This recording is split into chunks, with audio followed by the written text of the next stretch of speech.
Các bạn thân mến, trong cuộc đời lái xe của mình, chắc hẳn các bạn đã phải đối mặt với rất nhiều tình huống khó khăn, đặc biệt là lái xe chạy bão là một ví dụ.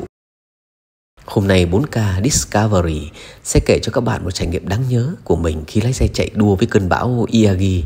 Đây là một cơn bão được đánh giá là mạnh nhất từ trước đến nay. Theo các cơ quan khí tượng đánh giá, bão số 3 Yagi được cho là siêu bão mạnh nhất trong nhiều thập kỷ qua, thiết lập nhiều kỷ lục mới cho đến thời điểm này. Tối mùng 1 tháng 9, bão Yagi hình thành trên vùng biển ngoài khơi miền Trung Philippines. Sáng ngày mùng 2 tháng 9, bão vượt qua khu vực phía bắc đảo Luzon, Philippines, đi vào khu vực phía đông của Biển Đông, trở thành cơn bão số 3 năm 2024. Chỉ sau khoảng 2 ngày, từ cấp 8, bão đã tăng lên 7 cấp. Và đến 10 giờ sáng ngày mùng 5 tháng 9, bão số 3 đạt cường độ cực đại cấp siêu bão, cấp 16, giật trên cấp 17. Theo các chuyên gia khí tượng, đây là cơn bão rất mạnh hoàn lưu rộng. Vùng gió mạnh trên cấp 8 có bán kính khoảng 250 km. Vùng có gió mạnh lên cấp 10 khoảng 150 km. Có gió mạnh lên cấp 12 khoảng 80 km xung quanh tâm bão. Bão số 3 luôn duy trì cấp siêu bão từ cấp 16 trở lên cho đến khi đến vùng ven biển phía đông đảo Hải Nam Trung Quốc. Sau đó bão số 3 sẽ di chuyển vào vịnh Bắc Bộ, mạnh cấp 13, 14, giật trên cấp 16. Khi ảnh hưởng đến đất liền, cường độ mạnh cấp 9 đến cấp 12, giật cấp 13, 14. Trước khi cơn bão đến thì trông thời tiết có vẻ yên ả bình thường, trời vẫn nắng đẹp, mà theo dự báo chiều mùng 6 tháng 1, bão mới về tới Việt Nam. Tuy nhiên, không khí hối hả chuẩn bị đối phó với cơn bão này đã bắt đầu từ hôm qua. Loa phóng thanh từ các thôn xóm đã phát đi thông điệp cảnh báo để nhân dân đề phòng thiệt hại do cơn bão này gây ra.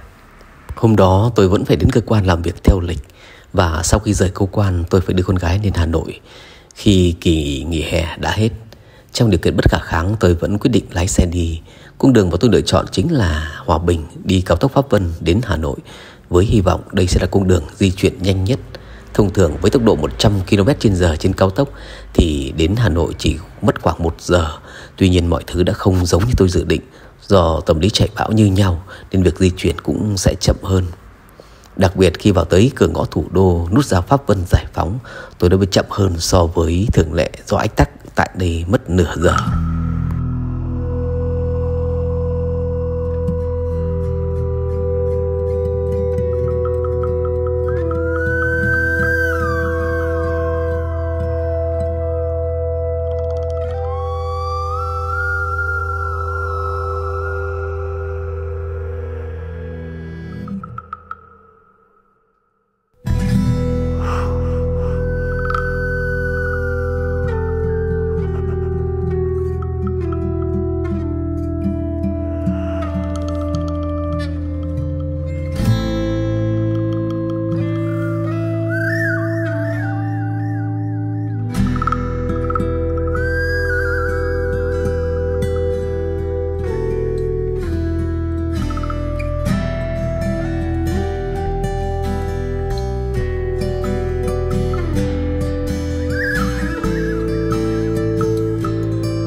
Việc di chuyển trong phố cũng chậm hơn thường lệ do có nhiều phương tiện đi lại, đặc biệt là xe máy thì chạy hỗn loạn không đúng theo làn đường quy định. Điều này cũng khiến việc di chuyển càng khó khăn hơn.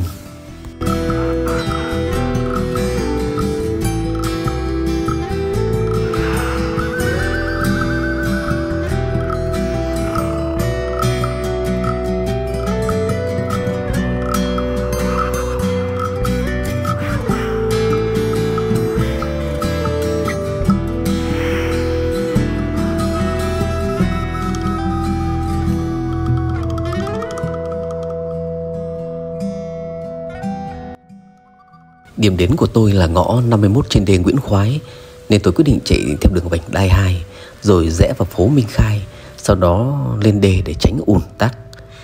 Nếu không thoát ra khỏi Hà Nội trước khi cơn bão đến sẽ cực kỳ khó khăn khi di chuyển ở đây.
Ơn Chúa, cuối cùng thì cũng đến nơi. Tôi nhanh chóng xuống đồ cho con gái và khẩn trương quay xe về để cho kịp. Thông thường thì tôi sẽ gửi xe và ghé thăm một vài con phố, uống một vài ly cà phê và mua một vài thứ trước khi trở về. Nhưng hôm nay là một ngoại lệ, phải nhanh chóng rời khỏi Hà Nội càng nhanh càng tốt để tránh cơn bão khủng khiếp này.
Giao thông ở Hà Nội trước khi bão đến cũng khá tấp nập.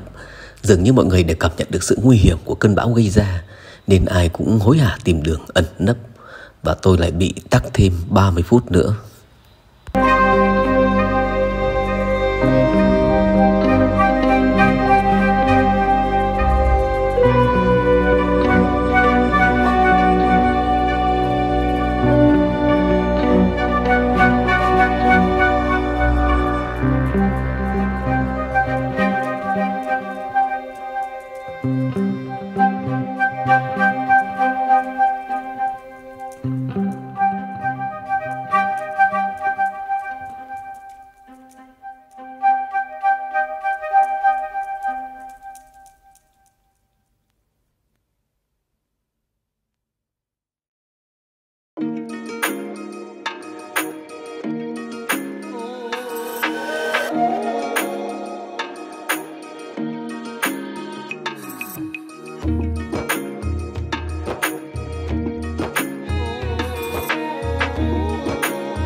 Khi chưa ra khỏi thủ đô thì bầu trời phía trước đã chuyển sang một màu xám xịt.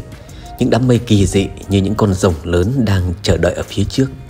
Nhìn cảnh tượng đó cũng khiến cho mọi người phải rùng mình.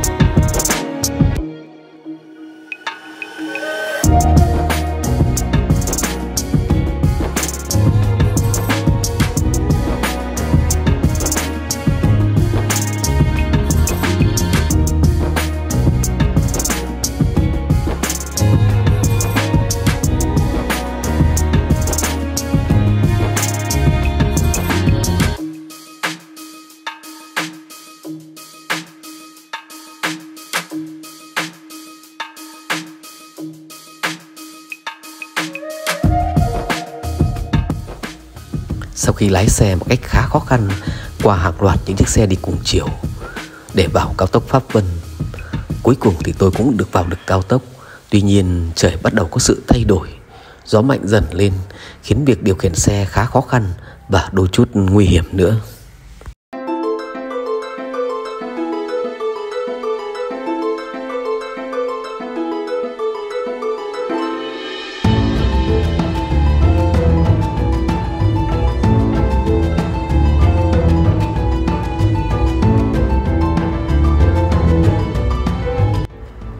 Các chú công an vẫn đang làm việc một cách cẩn mẫn để nhắc nhở những lái xe đã không tuân thủ luật lệ giao thông.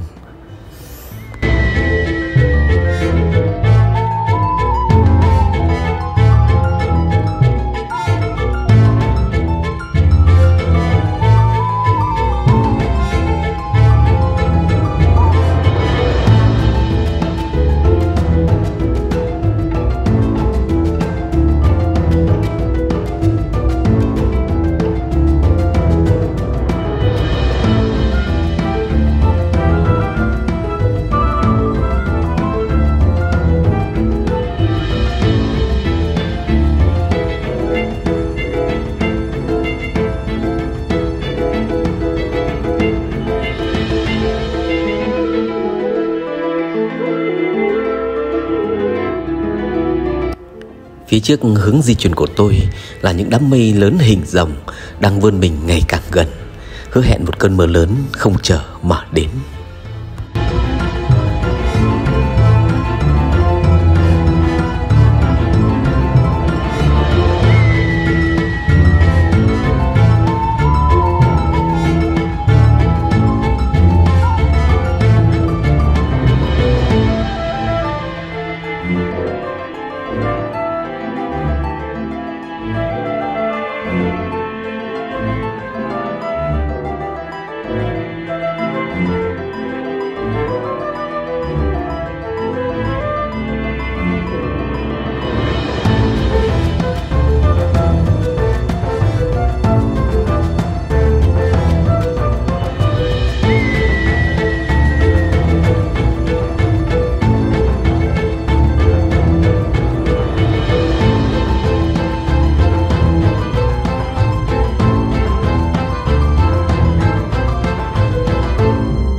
Khi xe vừa qua trạm thu phí xong thì cũng là lúc trời bắt đầu mưa. Tôi tự nhủ, nếu trời mưa không quá to thì ok, còn mưa to thì lại là vấn đề lớn. Bởi khi di chuyển trên cao tốc thì dù mưa gió, các xe vẫn có xu hướng chạy nhanh. Nếu rủi ro có tai nạn là tai nạn liên hoàn, vì tầm nhìn trong mưa rất hạn chế, trong khi khoảng cách giữa các xe là khá gần nhau.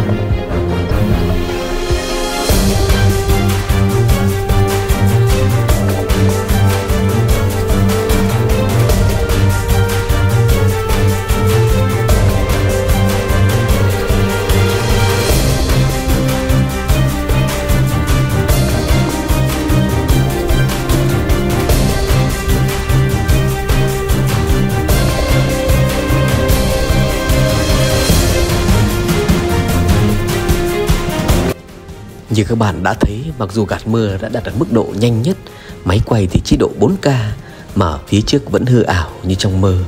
Mưa quá to trên cao tốc cũng là một trải nghiệm thực sự kinh hoàng.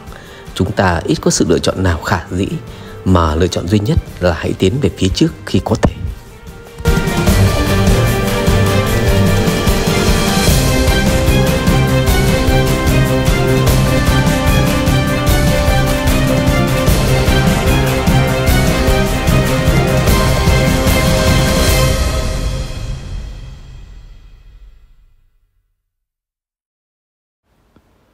Có rất nhiều tài xế chọn giải pháp bật đèn hazard hoặc đỗ ở giải khẩn cấp thay vì tiếp tục di chuyển.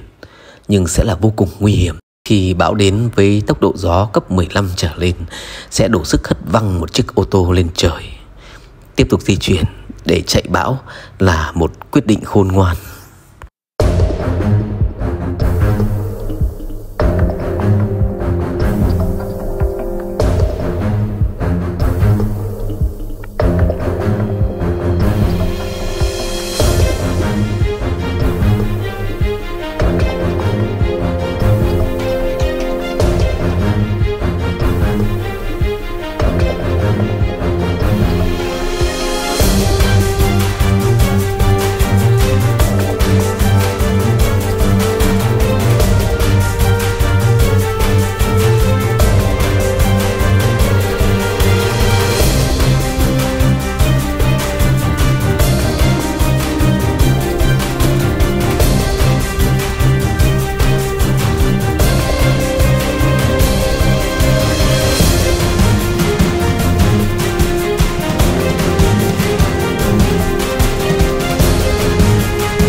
Thú thực chỉ sau khi thoát khỏi cơn mưa lớn trong khi chạy bão, tôi mới thực sự hoàn hồn.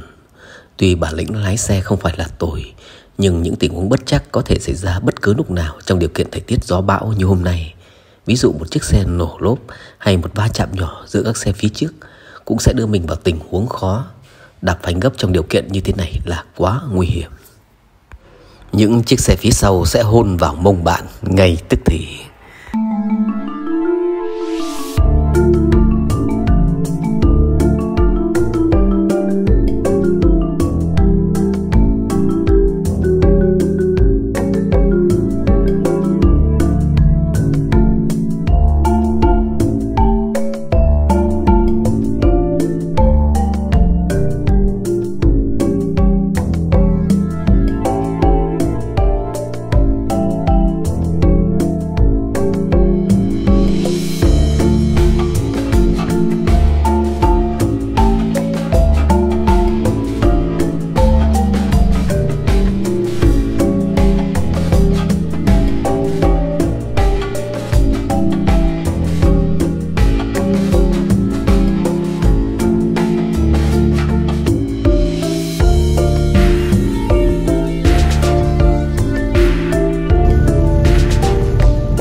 Ơn Chúa, cuối cùng tôi cũng thoát khỏi vùng mưa bão và đang di chuyển về con đường quen thuộc. Bài học kinh nghiệm rút ra là trước khi đi đâu các bạn cũng nên xem thời tiết rồi mới quyết định, để tránh tự đưa mình vào những tình huống khó. Các bạn thân mến, video của mình đến đây cũng đã tạm dài. Mình xin tạm dừng tại đây. Hẹn gặp lại các bạn ở trong những video trải nghiệm lần tới. Thân ái chào các bạn.